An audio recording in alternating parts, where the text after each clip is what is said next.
Welcome to The Making of a Nation, American History in VOA Special English. I'm Steve Ember. History is full of examples of leaders joining together to meet common goals. But rarely have two leaders worked together with as much friendship and cooperation as Franklin Roosevelt and Winston Churchill did. Roosevelt was President of the United States. Churchill was Prime Minister of Britain. The two men had much in common. They were both born to wealthy families, and they were both active in politics for many years. Both leaders also shared a love of history and nature and the sea. Roosevelt and Churchill first met when they were lower-level officials during World War I, but neither man remembered much about that meeting. However, as they worked together during the Second World War, they came to like and trust each other. Roosevelt and Churchill exchanged more than 1,700 letters and messages over a period of 5.5 years. They met many times at large international gatherings and in private talks. But the closeness of their friendship might be seen best in a story told by one of Roosevelt's close advisors, Harry Hopkins. Hopkins remembered how Churchill was visiting Roosevelt at the White House one day. Roosevelt went into Churchill's room in the morning to say hello, but the president was shocked to see Churchill coming from the bathroom with no clothes on. Roosevelt immediately apologized to the British leader, but Churchill reportedly answered, "The Prime Minister of Great Britain has nothing to hide from the President of the United States."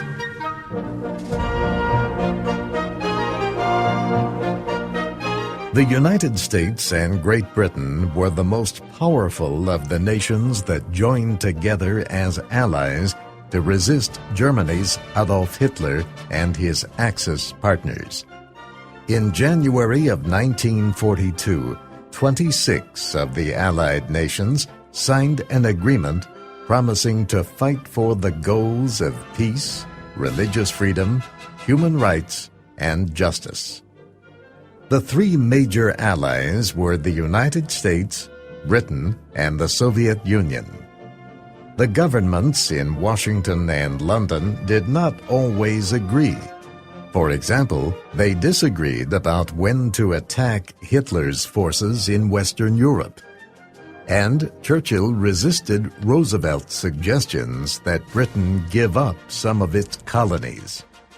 But in general, the friendship between Roosevelt and Churchill, and between the United States and Britain, led the two nations to cooperate closely. This was not true with the Soviets. The Soviet Union was a communist country. It did not share the same history or political system as the United States or Britain. And the Soviet Union had its own interests to protect along its borders and in other areas.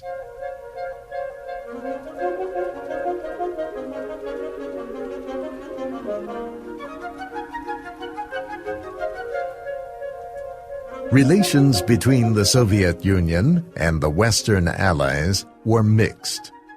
On the one hand, Hitler's invasion deep into the Soviet Union had forced Joseph Stalin and other Soviet leaders to make victory over the Germans their most important goal. On the other hand, shadows of future problems could already be seen. The Soviet Union was making clear its desire to keep political control over Poland, and it was supporting communist fighters in Yugoslavia and Greece. These differences were not discussed much as the foreign ministers of Britain, the Soviet Union, and the United States gathered in Moscow in 1943. Instead, they reached several agreements, including on a plan to establish a new organization called the United Nations.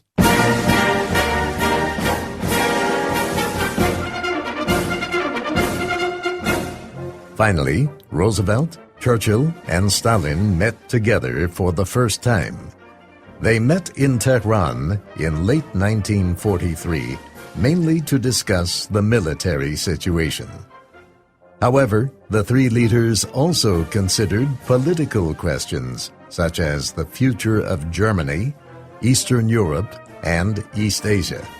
Later, the Allies made further plans for the new United Nations. They arranged for new international economic organizations, the World Bank and the International Monetary Fund. And the Allies agreed to divide Germany into different parts after the war for a temporary period. The Soviet Union would occupy the eastern part, while Britain, France, and the United States would occupy the west. Washington, London, and Moscow were united during the early years of the war because of military need. They knew they must fight together to defeat their common enemy. But this unity faded as Allied troops marched toward the German border. Roosevelt continued to call on the world to wait until the last bullet was fired before deciding what would come next.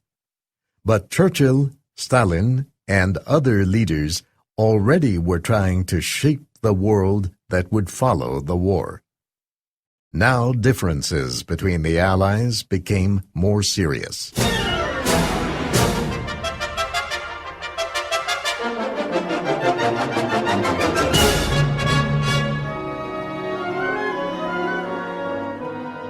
The most important question was Poland.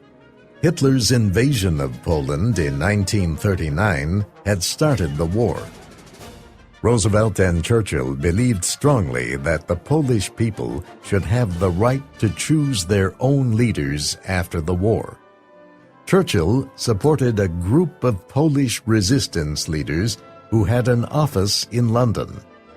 In 1940, Polish flyers had taken part in the Battle of Britain, piloting British warplanes against the German Luftwaffe. But Stalin had other ideas. He demanded that Poland's border be changed to give more land to the Soviet Union, and he refused to help the Polish resistance leaders in London. Instead, he supported a group of Polish communists and helped them establish a new government in Poland. Churchill visited Stalin late in 1944. The two leaders met with Roosevelt a few months later in Yalta on the Crimean coast. All agreed that free elections should be held quickly in Poland, and they traded ideas about the future of Eastern Europe, China, and other areas of the world. Roosevelt was in good spirits when he reported to Congress after his return from the Yalta Conference. I come from the Crimea Conference with a firm belief that we have made a good start on the road to a world of peace. There were two main purposes in this Crimea Conference. The first was to bring defeat to Germany with the greatest possible speed, with the smallest possible loss of Allied men. That purpose is now being carried out in great force. The German army and the German people are feeling the ever-increasing might of our fighting men and of the Allied armies, and every hour gives us added pride in the heroic advance of our troops in Germany, on German soil, toward a meeting with the gallant Red Army.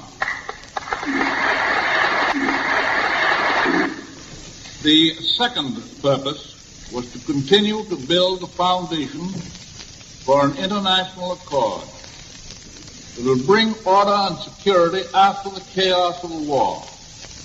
It would give some assurance of lasting peace among the nations of the world.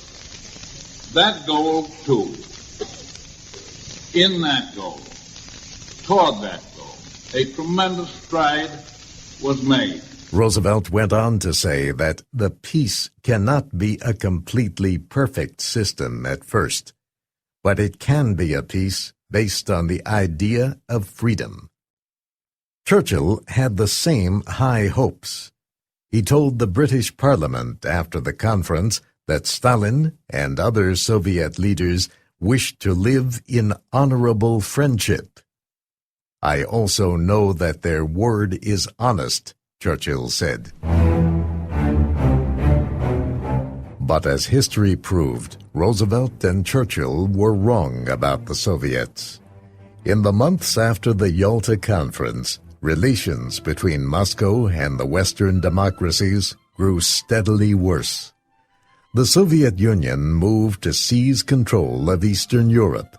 Stalin began making strong speeches, charging that Washington and London were holding secret peace negotiations with Germany, and the Soviet Union refused to discuss ways to bring democracy to Poland. Churchill wrote later that he had always held the Russian people in high honor, but their shadow darkened the picture after the war. Britain and America had gone to war not just to defend the smaller countries, but also to fight for individual rights and freedoms. Churchill went on to say that the Soviet Union had other goals. Its hold tightened on Eastern Europe after the Soviet Army gained control. And Churchill said that after the long suffering and efforts of World War II, it seemed that half of Europe had just exchanged one dictator for another. Churchill and Roosevelt agreed in secret letters that they must try to oppose the Soviet effort. But before they could act, Roosevelt died, and the world began to live through a new war, the Cold War, in the years to follow. Roosevelt's death from bleeding in the brain also ended a deep personal friendship between two world leaders. Winston Churchill later wrote about hearing the news of the death of his close friend. "I felt as if I had been struck with a physical blow," Churchill wrote. He said he was overpowered by a sense of deep and permanent loss. The free world joined Churchill in mourning the loss of so strong a leader as Franklin Roosevelt.